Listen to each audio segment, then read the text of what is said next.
મોંઘા જોઈને મૂલવીએ જીવન જેના જાય તોય પૃથ્વીમાં પંકાય એવા મોંઘા મૂલા માનવી. લોકો સસ્તું જોવે છે ને એના કરતાં વસ્તુ જોવે તો મજા આવે. કેરીની સિઝનમાં એક ભાઈ ગયો આખી માર્કેટમાં આંટો માર્યો અને પછી છેલ્લે ભળદા હતા ખાટા બળો ન્યા જઈને ઊભો રહ્યો. એ કે હવે બરોબર કે આનો ભાવ શું? તો ઓલો કે એ પનરના કિલો 5 કિલો આપો. તો 5 કિલો કેરી લીધી, ફાંટમાં પનિયાના છેડે બાંધી અને ઘીરે લઈને ગયો. છોકરા બેઠેલા, લ્યો છોકરાઓ એ કે કેરી વાહ, એ કે કેરી એટલે કેરી ઓલા વરહે લઈ આવ્યા તો એવી જ લઈ આવ્યા, કારણ કે આ દર વરહે ભળદા જ લઈ જાય. અને હજી જેને ભળદા ખાતા છે કેસર કેરી નથી ખાતા. કેરી ઘોળી રસ કાઢ્યો, એવી ખાટી બળો કેરી, રહ કરતા દોઢો તો ગોળ નાખ્યો માલી પાસે. અને પછી એને હાથેથી હલ બોલાવ્યો, આખું તપેલું પહેર્યું અને વાટકા ભરી ભરીને છોકરાઓને દીધો. રહ ને રોટલી ખાતા હતા ને તો આપણને એમ લાગે જાણે ડામર ને રોટલી ખાઈ.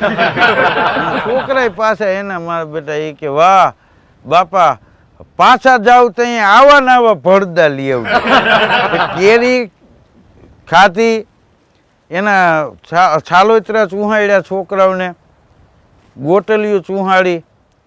હજી કે બરોબર નો આમ રહી જાય છે એને 2 લબરકા માર્યા. હાવ મૂંડા જેવી ગોટલી કરી નાખી. પછી કે એને તડકે સૂકવી દો. તે સૂકવી દીધી 5-10 દી. પછી કે હવે એને શેકી નાખો. તે ગોટલીને શેકી એમાંથી ગોટલી કાઢી અને એનો મુખવાસ બનાવ્યો. સિંહાપરીની કે આ મહેમાન આવે તારા મહાન ફુવાન તેથી આમાં જ દેવા થાય. અને પછી ઓલા 2 પળ નીકળ્યા એના પટપટિયા બનાવ્યા. તો એ શ્રાવણ મહિનાના મેળામાં એ પટપટિયા વગાડીને વેચતા હતા. લ્યો કોઈ પટપટિયા, લ્યો કોઈ પટપટિયા. એના પાડોશીએ જોઈ લો, કેરી લીધી ત્યાંથી આ પાસે પટપટિયા પૂગ્યા ત્યાં સુધી. પછી એને કીધું કે હવે કેરી નિહાકાર નાખે છે કે હવે અમારો હગડ મૂકો તો સારું. એટલે અમુક આવા લોભીના ઝાડ હોય. કરકસર જીવનમાં જરૂરી છે, લોભ ન હોવો જોઈએ. અતિ લોભ પાપનું મૂળ છે. નીતિથી વધત હે રાજ ધર્મ અરુ વંશ, અનીતિના દાખલા અનેક છે કૌરવ રાવણ ને કંસ. અમદાવાદમાં હોટલમાં એક જુવાન ગયો.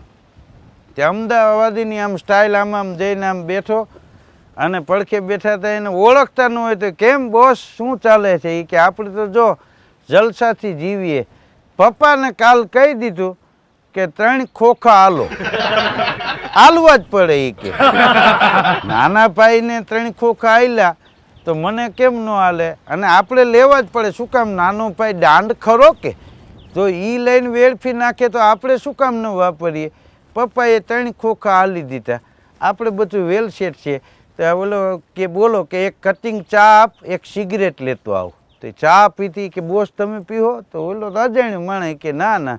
તો ચા પીધી. પછી સિગરેટ જગાવી નહીં કે બોસ આમ જો આપણે જલસાથી જીવીએ છીએ. 3 ખોખા આલી દીધા. બોસ આપ શું કરો છો? તો કે હું રિલાયન્સમાં નોકરી કરું.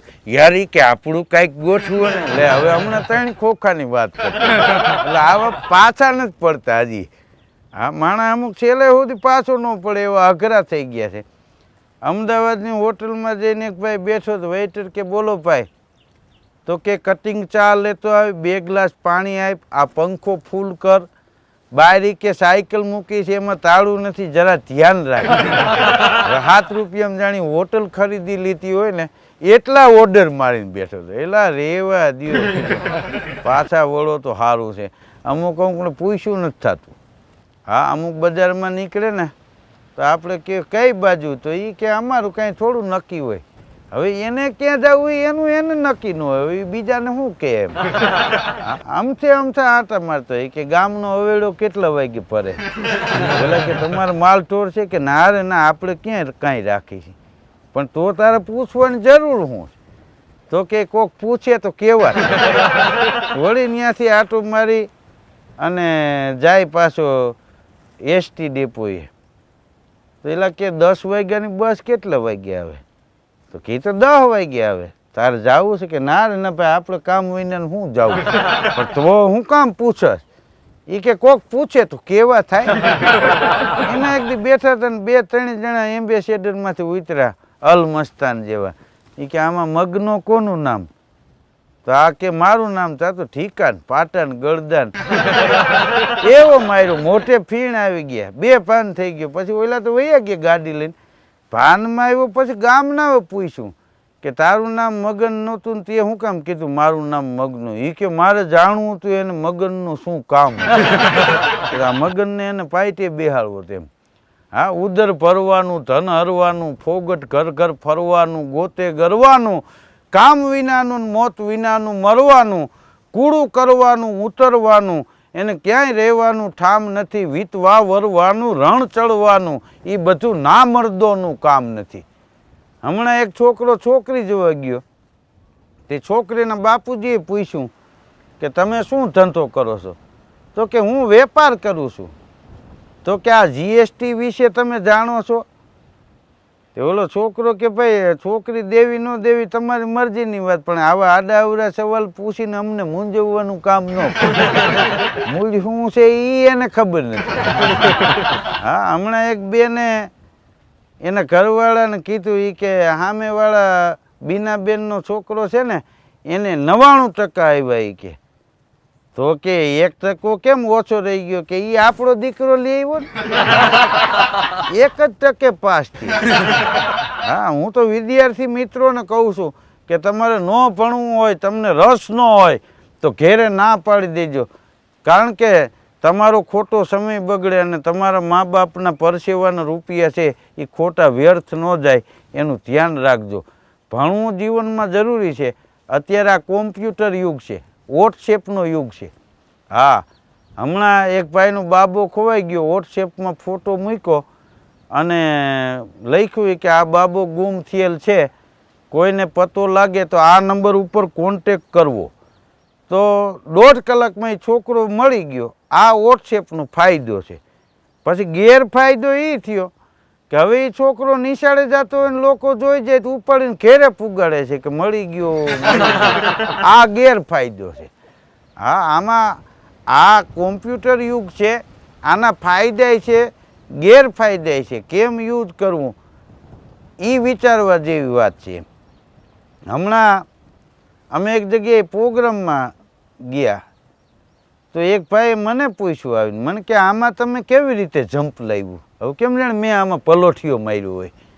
મેં કીધું ભાઈ શાંતિ રાખો. મને કે એમ નહીં આટલું બધું યાદ રાખો તમે તો ખોરાક શું ખાવ છો કીધું રોદા ખાઈશ. કંઠની પરેજી માટે તમે લોકો શું કરો કીધું કોરી ચટણીના ફાંકડા મારી અને તું ઘેરે વયો જાય. હા કારણ કે ડાયરામાં કેમ જવું કેમ બેહવું કેમ સાંભળવું એની એને ખબર હોવી જોઈએ. કલાકારે ફના થઈને કૃતિઓને માર્તબર રાખી જીવનના ચિત્ર ભૂસીને બીજાની રેખને અમર રાખી. આમ તો અત્યારે આ એવો એક વોટ્સએપનો યુગ છે આ ટેકનોલોજીનો યુગ છે આ કોમ્પ્યુટરનો યુગ છે આ જાહેરાતનો યુગ છે. હમણાં એક ભાઈના બા ગુજરી ગયા તો એ પેપરમાં આપવા ગયો કે આમાં અમારે બાનો ફોટો મૂકવો છે એના તમે કેટલા રૂપિયા લેશો તો કે એના 200 રૂપિયા. તો કે બાનો ફોટો મૂકો અને લખો બા તો બા જ હતા જિંદગીમાં અમે કોઈ દી ભૂલી શકશું નહીં. તો બન્યું એવું કે લખવાવાળો ભૂલી ગયો તો સવારે છાપામાં આવ્યું કે બા તો તોબા હતા જિંદગી પર અમે ભૂલવાના નથી. ઓલા લોકો ત્યાં ગયા કે બા તો બા જ હતા બા તોબા નહોતા. તો કે હવે છપાઈ ગયું પછી શું થાય હવે એ કે લાવો બીજી વાર મફતમાં છાપી. હા પણ એકવાર આવી ગયું તો આવી જ ગયું ને. અમુક વસ્તુ તમે પુલેથી ગાડી હેઠી નાખો પછી ચોરી કયો તો એ કાંઈ ચોરી અટકે નહીં એ તો 2 જણાની જિંદગી પૂરી કરી નાખે. લુગડા ધોતા હોય પુલ હેઠે એને મારી નાખે કારણ વિના હાબુના ગોટા. અમુક પુલ ન હાલે. હા એક ભાઈ ગયો ને એ કે મારા કાકા ગુજરી ગયા છે ટૂંકું લખાણ આપીએ આપણે શોર્ટકટમાં ફોટો આપી તો પૈસા ઓછા કરજો ને કે ભાઈ 200 રૂપિયાથી ઓછું ન થાય તો કે ફોટો મૂકો અને કાકા મરી ગયા છે એવું લખી નાખો. તો ઓલો કે ભાઈ કાકા મરી ગયા છે એટલું જ હાવ ન હાલે, તો કે નીચે લખી નાખો મારુતિ વેચવાની છે, મારું એડ્રેસ ને ફોન નંબર લખી નાખો. હવે એને શ્રદ્ધાંજલિના ફોટામાં જાહેરાત કરવી. એક ગામમાં તો ગમે કોઈ ગુજરી જાય ને તો એક ભાઈ કહેતા તાર કાકા ગુજરી ગયા કે હા, કે બેટા એનો એક ફોટો લેતો આવજે અને તમારા ભાઈઓના નામ લાવો, અને એ ફોટો મુકાવી દે, પોતે શ્રદ્ધાંજલિ આપી દે, નીચે લખે કે કાનાભાઈ કપચીવાળા. તો કોઈએ કીધું કે તમને આટલી બધી લાગણી, કે લાગણી નહીં, કે આમ અમે જે કપચી રેતી કપચીની જાહેરાત આપીને તો 2000 રૂપિયા લે છે ને આ 200 પતી જાય છે. ગામનાને સારું લાગે કે આ લોકો સંબંધ રાખે છે, એના છોકરા ભવિષ્યમાં મકાન બનાવે તો રેતી કપચી અમારી ત્યાંથી લે, અમારું આમને હાયલા રાખે. અમને કોઈ દી સપનામાંય દુઃખ નથી પડ્યું, પણ તમને ક્યાંથી દુઃખ પડે લ્યો, આને મોંઘવારી જ નડે એવું નથી. હમણાં એક ભાઈ સૂતો તો તેની ઘરવાળીએ વહેલી સવારે રાતે જગાડ્યો કે જાગો જાગો, મને સપનું આવ્યું તમે હીરા જડિત હાર મને લઈ દીધો. તો ઓલો કે તો એમાં શું છે, સપનું વહી જાય પેલા તું પહેરીને સૂઈ જા.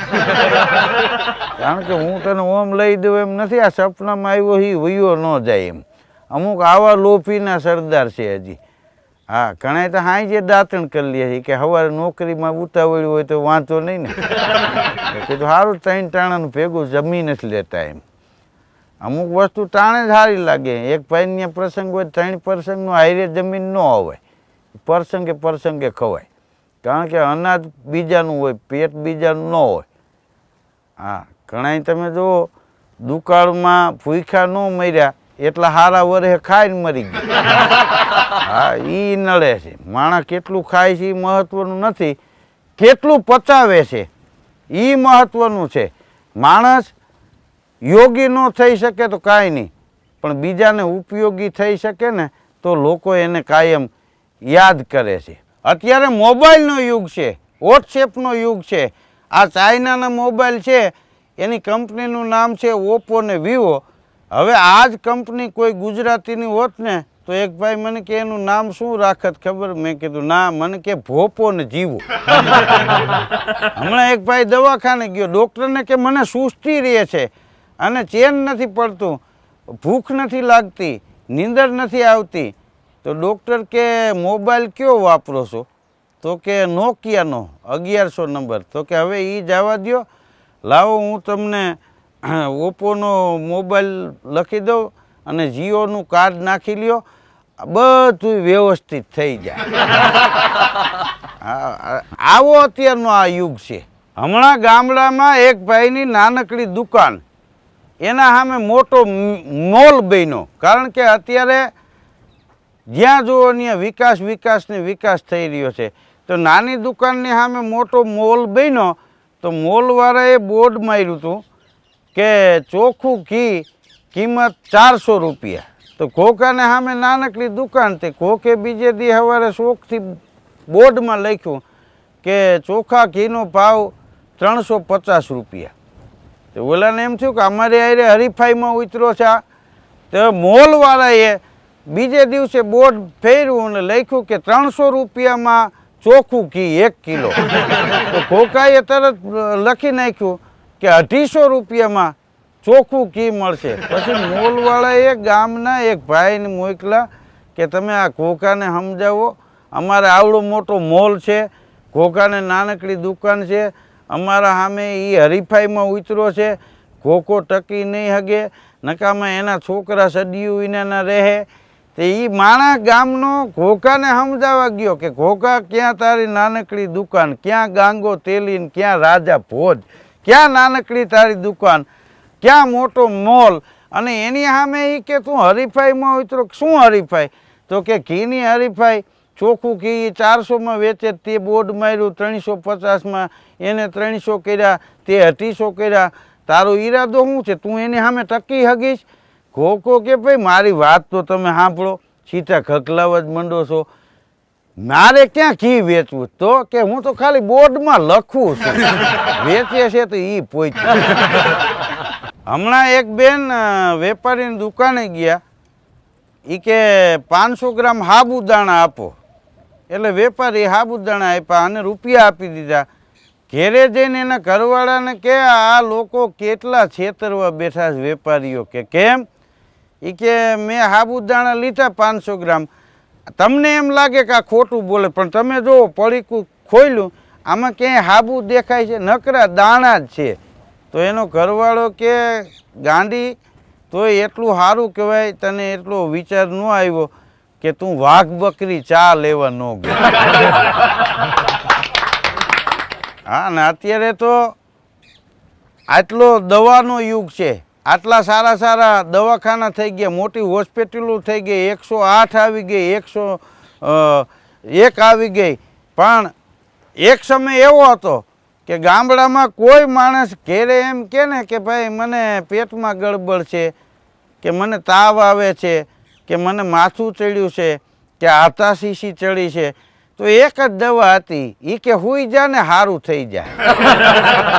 In association with Ram Audio, આવા જ અઢળક જોક્સ માટે સબસ્ક્રાઇબ કરો YouTube channel Ram Audio Jokes. Ram Audio.